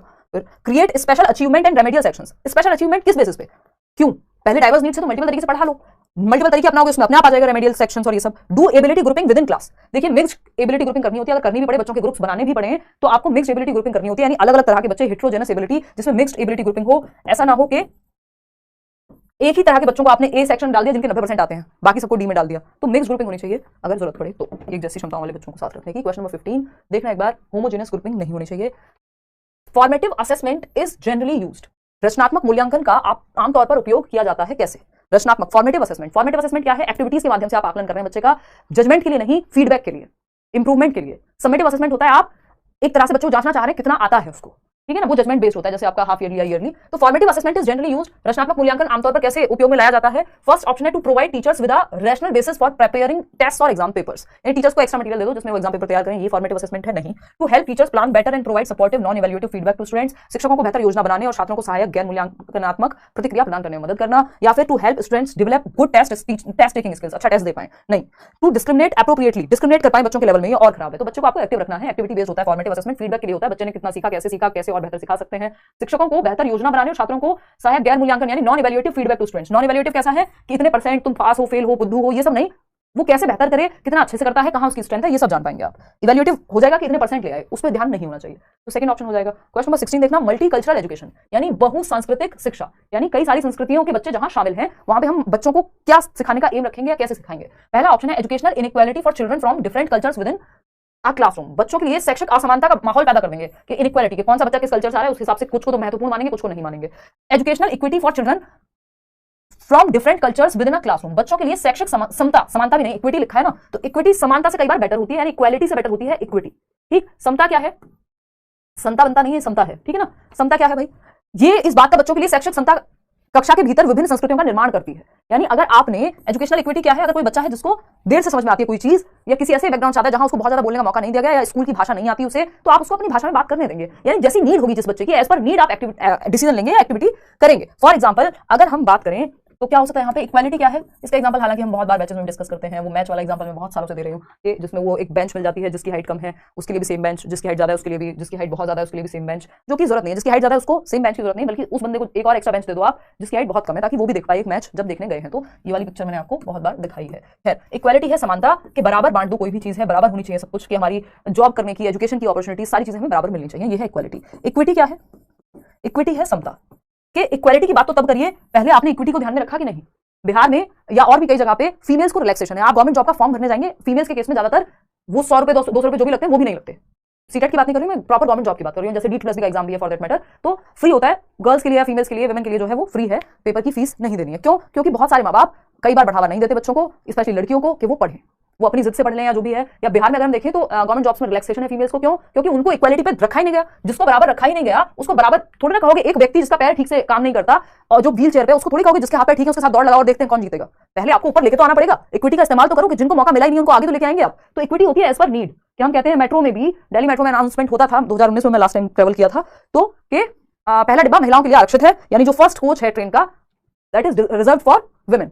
क्यों है ऐसा? मल्टीपल रीजन हो सकते हैं। छेड़छाड़ महिलाओं के केस में ज्यादा होती है, मेंस्ट्रुअल साइकिल जो पीरियड्स का इशू है वो हो सकता है, कोई महिला प्रेग्नेंट हो सकती है फिर भी काम पे जा रही हो, 70 रीजन हो सकते हैं। उसकी वजह से क्या किया, एक डब्बे को निर्धारित कर दिया गया। ये क्या है? ये भेदभाव नहीं है, दिस इज इक्विटी, नीड है, नीड के अनुसार गए हैं हम, ठीक है ना। स्पोर्ट्स में भी अगर हम बात करें तो स्पोर्ट्स में भी क्या है कि अगर डिस्कस थ्रो या गोला फेंक भी है तो महिलाओं का जो गोला फेंक होगा उसका वजन थोड़ा सा कम होगा पुरुषों वाले शॉट पुट से। उसका रीजन है कि बायोलॉजिकली हम ऐसे बने हैं कि जो एवरेज स्ट्रेंथ होगी शायद मेल की वो ज्यादा होगी महिला की स्ट्रेंथ से। हालांकि इसमें भी बहुत सारी वेरिएशन हो सकते हैं, इसका मतलब ये नहीं है कि महिलाएं कमजोर हो गई क्योंकि सारे पुरुष 130 किलोग्राम वजन उठा लें जरूरी नहीं है, तो वेरिएशन तो वहां भी है, समझ पा रहे हो। तो वो इक्विटी बेस्ड चीजें हैं कि नीड के हिसाब से। चलिए खैर, और कई बार इक्विटी के चक्कर में लोग भेदभाव ले आते हैं बीच में और कहेंगे कि हमें तो आपकी चिंता है, ठीक। Showcasing dances music of different cultures on specific occasions. ये सिर्फ डिफरेंट कल्चर के आप म्यूजिक कर दो नहीं, उससे अच्छा है कि आप डिफरेंट तरीके से क्लासरूम में पढ़ाना सीखिए। स्पेशल सेक्शन कोई नहीं, सबको। बहुत लंबा ज्ञान हो गया, इसलिए आपको जेंडर को लेकर फ्लेक्सिबल रहना है, या कल्चर में भी यही करना है कि सभी कल्चर का बच्चा, चाहे कोई भी बच्चा किसी भी जाति, किसी भी धर्म, किसी भी समुदाय से आता है, किसी को किसी चीज में नीड है, कोई किसी चीज में अच्छा इंटरेस्ट है, एप्टीट्यूड है, उन सबका ध्यान रखना, यही इक्विटी है, ठीक है ना। क्वेश्चन नंबर 17 देखना एक बार, ये क्या कहता है भाई, the education of learners from disadvantaged and deprived backgrounds can get negatively influenced by which of the following. वंचित और वंचित पृष्ठभूमि के, वंचित समूह की अगर हम बात करें, है ना, डिसएडवांटेज्ड यानी अलाभान्वित और वंचित समूह वर्ग के बच्चे भी क्लासरूम में आएंगे, वो नेगेटिवली इन्फ्लुएंस हो सकते हैं। वंचित समूह कौन है? वो बच्चा जिसकी आर्थिक स्थिति बहुत खराब है, जिसको समाज ने दरकिनार करके रखा हुआ है उसकी जाति या किसी भी आधार पे, है ना। मैंने उस दिन भी एग्जांपल दिया था वो गंगूबाई मूवी का, कि जो सेक्स वर्कर्स हैं उनके बच्चे, उनके साथ बहुत अच्छा व्यवहार नहीं होता है स्कूल्स में, तो वो क्या है, एक तरह से डेप्राइव्ड सिचुएशन में, डिसएडवांटेज सिचुएशन में हो गए, बेशक फीस बराबर भर पा रहे हो।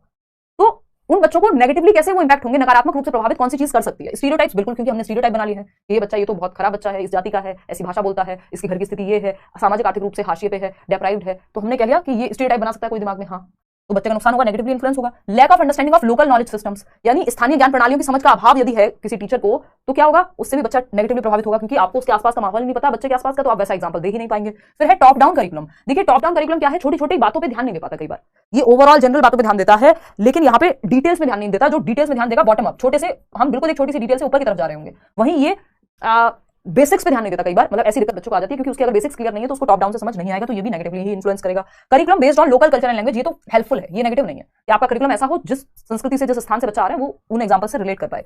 तो फर्स्ट सेकंड थर्ड दोनों ही, आई मीन तीनों ही सही है, second option is the right answer. जो कि आप लोग फोर्थ पे क्यों लगे पड़े हो? 48% लोग फोर्थ जवाब दे रहे हैं, पढ़ तो लिया करो, इतनी जल्दी क्यों है? स्थानीय संस्कृति और भाषा के आधार पर अगर हम पाठ्यक्रम बनाएंगे तो पॉजिटिवली इफेक्ट करेगा ना, या आपने हर बच्चे के लिए, तो आपने सोचा होगा उस स्थान का जो भी बच्चा होगा आसपास का, ठीक है, तो इसलिए फोर्थ नहीं शामिल होगा, फर्स्ट सेकंड थर्ड इसमें शामिल हो जाएगा। एक minute, let me check. Curriculum based on local culture and language, हाँ ठीक है, कोई दिक्कत नहीं, फर्स्ट सेकंड थर्ड के साथ ही जाएंगे।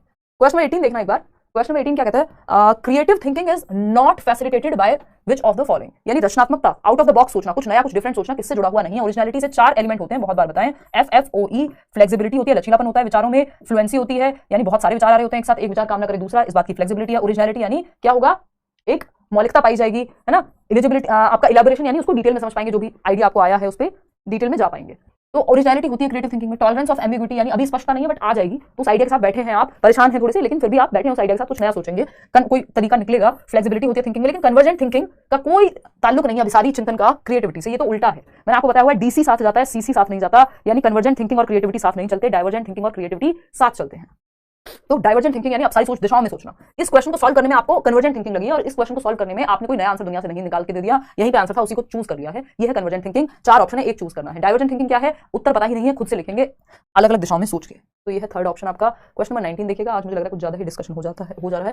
Question number 19, child with locomotion disability joins a primary school, which of the following would not be a facilitative strategy for inclusion of the child with in school. एक बच्चा है जो चलने फिरने की अक्षमता से जूझ रहा है, यानी लोकोमोटर डिसेबिलिटी है, यानी उसकी हड्डियों और मसल्स इन दोनों में समस्या है, तो चलने फिरने में समस्या होती है। ऐसा बच्चा व्हीलचेयर पे हो सकता है, बैसाखियों का सहारा ले सकता है, बेसिकली जॉइंट्स की प्रॉब्लम है और चलने फिरने में दिक्कत होगी बच्चे को। तो ऐसे बच्चे के लिए कौन सी एक चीज सही नहीं है स्कूल में, उसको हेल्प नहीं मिलेगी किस चीज से? Provision of allocating class on the ground floor, ये बात हम बहुत बार डिस्कस कर चुके हैं कि वो बच्चा जो फर्स्ट फ्लोर पे चढ़ के नहीं जा सकता, तो उसके लिए आप ग्राउंड फ्लोर पे क्लासेस लगाइए, क्योंकि उसको ऑलरेडी दिक्कत है। या तो लिफ्ट हो स्कूल में, अब इतने तो हम एडवांस नहीं हुए अभी, बहुत रेयर स्कूल्स में लिफ्ट होगी, वो स्कूल फिर 5 स्टार होंगे एकदम उस लेवल के, समझ पा रहे हो, वो स्कूल नहीं लगेंगे फिर आपको। तो ग्राउंड फ्लोर पे या तो हम रैंप बनवाएं, लेकिन रैंप से भी इसको दिक्कत रहेगी, क्योंकि हड्डियों वाली प्रॉब्लम है, चलने फिरने में, मूवमेंट में दिक्कत आती है, लोकोमोटर एक्टिविटीज में। तो ग्राउंड फ्लोर पे आप क्लास लगाइए ऐसे बच्चे की बजाय कि 4th फ्लोर पे या 3rd फ्लोर पे, ठीक है ना।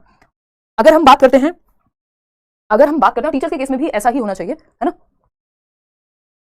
तो नेक्स्ट है आपका एम्पैथी बिल्डिंग अमॉन्ग पीयर्स, यानी साथियों के बीच में समानुभूति होनी चाहिए। एम्पैथी, सिंपैथी नहीं, हिंदी में कई बार ये अलग से गलत हो जाता है जो ट्रांसलेशन है। समानुभूति चाहिए हमें, सहानुभूति नहीं चाहिए। अरे बड़ा बुरा हुआ ये नहीं चाहिए, सच में आप फील कर पाए बच्चे की जगह खुद को रख के, वो चाहिए। तो एम्पैथी होनी चाहिए टीचर्स में भी, बच्चों में भी। एप्रोप्रिएट इंफ्रास्ट्रक्चरल मॉडिफिकेशन, अगर जरूरत पड़े तो ढांचा जो है स्कूल का, इंफ्रास्ट्रक्चर है, लिफ्ट लगवा सकते हैं, वो लगवाइए, कुछ और करवा सकते हैं, वो करवाइए। 4th ऑप्शन है showing sympathy for the lack of ability, बेचारे बच्चे में क्षमता नहीं है, चल नहीं सकता, है ना, यही करता है समाज, ये हो गया जी, फलाना हो गया, है ना, बेचारा सबसे पहले बना देता है वो। योग्यता की कमी पर सहानुभूति दिखाना कि बच्चे में क्षमता नहीं है इसलिए सिंपैथाइज कर रहे हैं, अरे बेचारा, और पीछे से हंस रहे हैं, ठीक है। तो मतलब खुद को दूसरे की सिचुएशन में रख पाना, वो है एम्पैथी, जो मैंने थोड़ी देर पहले एग्जांपल दिया था। अगर सीरियस ब्रेकअप नहीं हुआ, जीवन में कहीं प्रेम नहीं किया, नहीं समझ आएगा क्या होता है ब्रेकअप, है ना। फिर आप हंसेंगे और डांटेंगे बच्चों को, आपसे कोई बच्चा कोई आके बात नहीं कर पाएगा, जैसे आप लोग कर लेते हैं संडे वार्ता में, क्योंकि आपको पता है कि सीरियसली समझा जाएगा, इसलिए नहीं कि ब्रेकअप हुआ है, जिस भी वजह से कि एम्पैथी है टीचर में, होनी ही चाहिए। टीचर्स में बहुत जरूरी गुण है कि एम्पैथी हो, कि बच्चों की जगह पे खुद को रख के देख पाए, ठीक। फिर क्या है सिंपैथी, क्या है सिंपैथी, हमको नहीं चाहिए, सिंपैथी काम की नहीं है, क्योंकि सिंपैथी में आप दूसरे की जगह पे, दूसरे के शूज में नहीं रख के देख पाते खुद को, ठीक है ना। तो ये हुआ एक आपका जवाब, क्लियर बात है। और ये ग्राउंड फ्लोर और ये सब तो ठीक ही है। क्वेश्चन नंबर 20 देखिएगा, ये क्या कहता है, फटाफट से समझेंगे और आप लोग जवाब देंगे पोल में। हाँ देखो, 10 बजे के बाद कई लोगों को सोना होता है। वाह वाह वाह, टैम्प वसी कहना सच्चा प्यार ही नहीं मिला जो दिल टूटने वाला ब्रेकअप हो। कोई बात नहीं, ऐसे ही जी लो, मुश्किल हो जाता सर्वाइव करना, सही से पढ़ लो, सीटेट निकालो, मजे करो, फिर दिल तोड़वा लेना। इंग्लिश का सही और हिंदी का ट्रांसलेट गलत है तो मार्क्स मिलेगा क्या? नहीं, इंग्लिश को ही फाइनल माना जाता है, अगर पेपर में ऐसा होता भी है तो इंग्लिश वाले को ही फाइनल माना जाता है, ठीक है ना। फटाफट से आ जाओ कृष्ण देव। चलिए थर्ड ऑप्शन कह रहे हैं आप लोग, which of the following strategies would not be facilitative with respect to children who have specific hearing disability. एक बच्चा है जिसको सुनने की समस्या, श्रवण दोष है, तो कौन सी चीज सुविधाजनक नहीं होगी, उसके लिए सही नहीं होगी, उसको अकोमोडेट करने के लिए, क्योंकि हर बच्चे को आपको स्कूल में या क्लास में अकोमोडेट करना है, पढ़ाना है। ये नहीं कह सकते आपके सुनने वाला बच्चा है जो सुन नहीं सकता, जो चल नहीं सकता, उसको स्कूल से निकाल दो, ऐसा सब नहीं होगा। इंक्लूसिव एजुकेशन है, 5 नंबर में आता है, इसलिए ये वाले क्वेश्चन ज्यादा हैं। Relaxation in specific domains of learning wherever possible, जहां जरूरत हो, जहां संभव हो, बच्चे को छूट दो, आगे बिठाओ, मशीन लगवाओ या किसी और तरीके से समझाओ। रीजनेबल एकोमोडेशन, जहां जरूरत हो करिकुलम में तो बदलाव हो सके पाठ्यचर्या में। Continual negative comments on errors committed, एक बच्चा जिसको सुनने में दिक्कत है और आप उससे अगर गलती होती है तो आप कॉन्टिन्यूअसली उसको बुरा भलाई कहते रहते हैं, है ना, बहरे हो क्या, ये हो क्या, वो हो क्या, ये सब समाज में हम सुनते हैं शब्द, जो कि एकदम खराब तरीका है। ये इतनी आसानी से बोल देने वाले शब्द नहीं है, और स्पेशली अगर बच्चे को दिक्कत है तब तो बिल्कुल ही नहीं है, ठीक है ना। अगर हम बात करें यहाँ पे तो एकदम खराब तरीका कि आप बच्चे को नेगेटिव कमेंट्स कर रहे हैं, अरे दिखाई नहीं देता, हो सकता है बच्चे को सच में ना दिखाई देता हो, ठीक है ना। तो इंडिविजुअलाइज्ड एजुकेशन प्लान होता है बच्चे की नीड के अनुसार, आप इंडिविजुअल नीड्स के हिसाब से पेरेंट्स को भी इन्वॉल्व करके प्लान बनाते हैं हर एक बच्चे के लिए, वो आईईपी कहलाता है, स्पेशल एजुकेशन में बहुत काम का है। तो थर्ड ऑप्शन ही गलत है, और जो गलत है वही सही है, क्योंकि पूछा ही गलत था। क्वेश्चन नंबर 21 देखिएगा, यहाँ पे क्या कहता है, ये success in schools should be broadened beyond specific academic achievement within school to include. स्कूलों में सफलता को स्कूल के भीतर विशिष्ट शैक्षणिक उपलब्धि से आगे बढ़ाकर इसमें इंक्लूड करना चाहिए। हाँ रागिनी, आंसू आ जाएंगे इतनी तारीफ से, आ जाओ इधर आ जाओ। Success in schools should be broadened beyond specific academic achievement, academic achievement first आ रहा है कि नहीं आ रहा बच्चा, इसके आगे भी सक्सेस हो सकता है बच्चा स्पोर्ट्स में अच्छा करता हो, म्यूजिक में अच्छा करता हो, तो वो भी सक्सेसफुल है ना। तो कैसे हम इंक्लूड करेंगे? Training given by coaching institutions को हम ऐसे यहाँ पे शामिल नहीं कर रहे हैं, स्कूल की बात हो रही है। Development of socio emotional capacities as an important part of education, बिल्कुल, कि हम सामाजिक और भावनात्मक क्षमताओं के विकास को भी महत्वपूर्ण मान सकें, कि एक बच्चा है जो अपने साथियों को अच्छे से समझ लेता है, उनकी समस्याओं को, और भी इस तरह की चीजें हो सकती है। एक बच्चा है जो बाकी एस्पेक्ट्स में अच्छा है, डिबेट में अच्छा है, डिस्कशन में अच्छा है, स्पोर्ट्स में अच्छा है, तो हम सामूहिक क्षमता अपने अंदर डेवलप कर पाए। Extra test which can be done at home, इससे कुछ नहीं होगा, बच्चे के वीक एरियाज पे ही सिर्फ फोकस करो, नहीं हो सकता बच्चे की क्षमता ही कुछ और हो। तो second option is the right answer over here. आगे बढ़ेंगे, क्वेश्चन नंबर 22 22वां सवाल है, कॉन्सेप्चुअल क्लैरिटी, यानी किसी कॉन्सेप्ट की clarity can be said to have been achieved when a student can, कैसे हम बच्चे में वैचारिक स्पष्टता या संप्रत्यात्मक स्पष्टता, कि बच्चे का कॉन्सेप्ट क्लियर हो जाए, कैसे करेंगे? रिकॉल करा के, रिकॉल मतलब रट्टाफिकेशन हो गया, बार बार वही चीज याद करा रहे हो। राइट डाउन इन्फॉर्मेशन करेक्टली, ये भी रट्टाफिकेशन है। रटंत विद्या चलंत नहीं, रोट लर्निंग नहीं, मीनिंगफुल लर्निंग चाहिए। Clearly remember the definition of a concept, definition का मतलब रट्टाफिकेशन होता है, जरूरी नहीं है कि उसने समझ में भी आया हो अगर डेफिनेशन याद है तो, है ना। Apply concepts learn to real life situations, यानी कि सीखी गई अवधारणाओं को वास्तविक जीवन में, वास्तविक स्थितियों पर लागू कर पाना, तब हम कहेंगे एक कॉन्सेप्ट की क्लैरिटी। मैं अपने भाई को अक्सर कहती हूं कि पढ़ना इस तरह से चाहिए कि आप समझा पाओ किसी को, क्योंकि मुझे याद है मैं अपने फ्रेंड्स के साथ ऐसा कई बार होता था स्कूल से ही कि हम लोग डिस्कस कर रहे होते थे, अगर वो पीयर लर्निंग जो वाइगॉस्की की है, तो किसी कॉन्सेप्ट में अगर मुझे दिक्कत है तो मैं अपनी किसी फ्रेंड से समझ रही हूं, और जब पेडागॉजी बेहतर होती गई उस टाइम पे तो मैं अपने दोस्तों को समझा देती थी। तो ये क्या होता है, मतलब आपकी कॉन्सेप्ट की क्लैरिटी कितनी अच्छी है इस बात पर निर्भर नहीं करेगा कि आपको डेफिनेशन कितने अच्छे से याद है, इस बात पर निर्भर करेगा कि आप उस कॉन्सेप्ट को रियल लाइफ सिचुएशन में किसी को समझा पा रहे हैं। उसका कोई समझाना एक तरीका है, उसको सच में एक्सपेरिमेंट करके देख पा रहे हैं, तो रियल लाइफ में कैसे अप्लाई करेंगे, इससे पता लगेगा कि कॉन्सेप्ट की क्लैरिटी है या सिर्फ रट्टाफिकेशन ही लगाया हुआ है, ठीक। तो fourth option is the right answer. Question number 23 देखिए, क्वेश्चन नंबर 23 क्या है भाई, ये है to enable children to become effective problem solvers it is critical that they are given opportunities to, यानी बच्चों को प्रभावी समस्या समाधानकर्ता बनने में सक्षम बनाने के लिए महत्वपूर्ण है कि उन्हें अवसर दिए जाए, यानी बच्चे प्रॉब्लम सॉल्वर्स बने। प्रॉब्लम्स हमेशा आएंगे लाइफ में, प्रॉब्लम सॉल्विंग पे प्रोग्रेसिव एजुकेशन, प्रगतिशील शिक्षा, चाइल्ड सेंटर्ड एजुकेशन ध्यान देती है कि बच्चा प्रॉब्लम सॉल्वर बने, ठीक। Do experiments only, her time पे जैसे प्रॉब्लम आए मम्मी मम्मी करता हुआ रोके ना भाग जाए, खुद भी प्रॉब्लम सॉल्व करना सीखे, है ना। यहाँ हम देखते हैं लोग हो जाते हैं 6-6 फीट के, वयस्क हो जाते हैं, और अपने लिए डिसीजन उनसे नहीं लिए जाते जीवन में, अपनी प्रॉब्लम्स उनसे सॉल्व नहीं होती, है ना। मम्मी पापा के पास जाना समस्या में या परेशानी में वो कोई बुरी बात नहीं है, बट उन्हीं पे निर्भर रहना, उन्हीं को बैसाखियों की तरह यूज करना, ये अपने आप में नेगेटिव बात है, क्योंकि बच्चे को इंडिपेंडेंट प्रॉब्लम सॉल्वर हमें बनाना है, जीवन उसका है, जीना आना चाहिए, ठीक। तो do experiments only in the format prescribed in the text book, और ये एज के अनुसार, ऐसा नहीं है कि आप 8 साल के बच्चों को तुम्हारा जीवन चलो जाओ आज से तुम खुद अपना कमाना अपना खाना, वो बात नहीं चल रही है, एज के अनुसार इंडिपेंडेंस या प्रॉब्लम सॉल्विंग उसको आनी चाहिए। प्रयोग पाठ्य पुस्तक में निर्धारित प्रारूप में ही करें, यानी जैसा टेक्स्ट बुक में दिया है सिर्फ वही एक्सपेरिमेंट नहीं। Discover a concept through independent thinking, हाँ बच्चा किसी कॉन्सेप्ट को खुद से स्वतंत्र रूप से सोच के डिस्कवर कर पा रहा है तो बात सही है। टेक एक्स्ट्रा ट्यूशंस, नहीं एक्स्ट्रा ट्यूशन लेना कोई अच्छी बात नहीं, इवन आरटी के अकॉर्डिंग, राइट टू एजुकेशन के अकॉर्डिंग, अगर आप गवर्नमेंट टीचर हैं मतलब तो बिल्कुल ही प्रोहिबिटेड है, वैसे भी प्रोहिबिटेड है कि टीचर जो है ट्यूशंस लें। Learn primarily through audio visual aids and smart boards, क्यों भाई, मल्टीपल तरीके से सीख लो। प्रॉब्लम सॉल्व तो डिस्कशन से लेके हर चीज से हो सकती है। क्वेश्चन नंबर 24 देखना फटाफट से, थोड़े लेंथी क्वेश्चन हैं, ऐसे ही आते भी हैं पेपर में।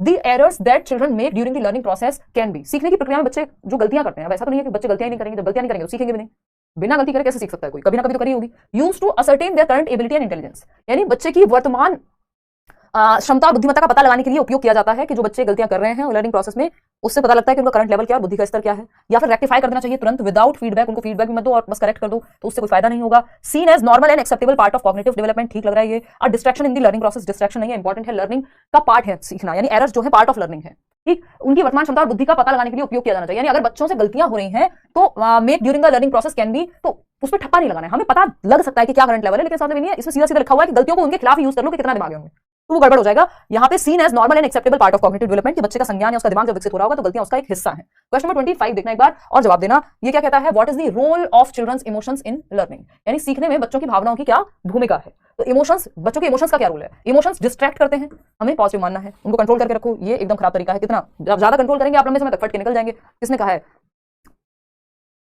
सिगमंड फ्रॉइड ने कहा है ना, कि जो चीजें हम दबा देते हैं वो फिर एक दिन फट के निकलती हैं। उनका एक कोट है, अभी आप सीटेट पढ़ रहे हैं, इसके बाद फिर उसको पढ़ेंगे। और एक शायर भी है, शायद उन्होंने भी कहा है कि जो बातें पी गया था मैं, वो बातें खा गई मुझको, तो अंदर से खत्म हो लेंगे फिर। तो हम क्या कर सकते हैं, ये तो नहीं करेंगे कि जो बच्चा है उसको डिस्ट्रैक्ट कर दें इमोशंस से एंड ऑल, वो सॉल्यूशन कभी भी नहीं होता, या दबाना इमोशंस को सॉल्यूशन नहीं होता। There needs to be a clear disconnect between cognition and emotions of children for effective learning, यानी डिस्कनेक्ट होना चाहिए, लर्निंग और इमोशन में कोई संबंध नहीं भाई। अगर हम कह रहे हैं ना फिजिकल, कॉग्निटिव, सोशल, इमोशनल, ये जो विकास के प्रकार हैं, 3 मुख्य प्रकार, ओवरऑल 4 कह देते हैं, PCSE, ये सब आपस में जुड़े हुए हैं। अगर अच्छा महसूस नहीं कर रहे हैं, मन नहीं लगेगा चीजों में, ठीक। तो emotions give meaning to learning experience and need to be integrated within learning process, भावनाएं सीखने के अनुभवों को अर्थपूर्ण बनाती हैं और भावनाओं को या संवेगों को लर्निंग में शामिल करना चाहिए। तभी हम ब्रेकअप की बात करते हैं, पैचअप की बात करते हैं, ताकि आपके इमोशंस से कनेक्ट होकर, आपके रियल लाइफ से कनेक्ट होकर आपको चीजें समझ में आए, तब जाकर के आप समझते हैं, ठीक। Emotions make learning process messy and unpredictable, नहीं, इमोशंस इंपॉर्टेंट है और उनको इंटीग्रेट किया जाना चाहिए लर्निंग प्रोसेस में। अगर बच्चा जॉय की भावना महसूस कर रहा है, मजा आ रहा है पढ़ने में, आप कहते हैं ना बहुत मजा आया आज, तो इसका मतलब आप अच्छे से सीख भी पाएंगे, क्यों, क्योंकि इमोशन पॉजिटिव है, तो लर्निंग भी बेहतर होगी। दिमाग से जुड़ा हुआ है कॉग्निशन एंड इमोशन चैप्टर है अपने आप में। क्वेश्चन नंबर 26 देखना, ये कहता है children can be encourage to become intrinsically motivated, आंतरिक रूप से प्रेरित हो जाएंगे बच्चे, और आंतरिक रूप से इंटरनल मोटिवेशन बेस्ट होती है एक्सटर्नल की बजाय। एक्सटर्नल में आप रीजंस बाहर ढूंढते हैं कि सैलरी मिलेगी, ये मिलेगा, वो मिलेगा, नाम मिलेगा, रिवॉर्ड मिलेगा। आंतरिक ये होता है कि आपको पसंद है कोई चीज, इंट्रिंसिक मोटिवेशन है ना, टीचर बनना या टीचिंग पसंद है इसलिए टीचर बनना है। सरकारी में फ्रीडम है, सैलरी भी अच्छी है, सब कुछ है, ठीक है, तो इसलिए वहां ट्राई करेंगे। लेकिन अगर टीचर बनने का इतना ही अंदर से जुनून है, इंट्रिंसिक मोटिवेशन है, तो कहीं भी पढ़ाओ टीचर तो हो ही आप, है ना। तो ये क्या हुआ, इंटरनल मोटिवेशन, आंतरिक अभिप्रेरणा, क्योंकि रीजन अंदर है किसी काम को करने का। गिविंग रिवॉर्ड, रिवॉर्ड बाहर है, रीजन हमें अंदर चाहिए। पनिशमेंट देना, ये भी रीजन बाहर है। Learning from the mistakes made during learning process without any negative penalty, सीखने की प्रक्रिया के दौरान दी गई गलतियों से बिना किसी नकारात्मक दंड के सीखना। Encouraging teacher attention to performance by special achievers within a classroom, सिर्फ उन्हीं पे ध्यान दो जो अच्छे नंबर लाते नहीं। Learning from the mistakes made during learning process without any negative penalty, यानी आप अपनी गलतियों से भी सीख रहे हैं बिना पेनल्टी के डर के, बात ठीक है, रीजन लर्निंग है यहाँ पे, ना कि कोई रिवॉर्ड या पनिशमेंट। क्वेश्चन नंबर 27 देखिएगा और फटाफट से जवाब दीजिएगा, 2-3 सवाल और हैं। Which of the following characteristics are there in mastery oriented learning, mastery oriented learning 3 orientation होती है लर्निंग की, मास्टरी ओरिएंटेशन बेस्ट है। मैं 2 बूंद जिंदगी की पानी पी लेती हूँ, इतने आप इसका जवाब दे दीजिए फटाफट से, जल्दी बताइएगा ताकि हम आगे बढ़ सकें, फटाफट बताओ।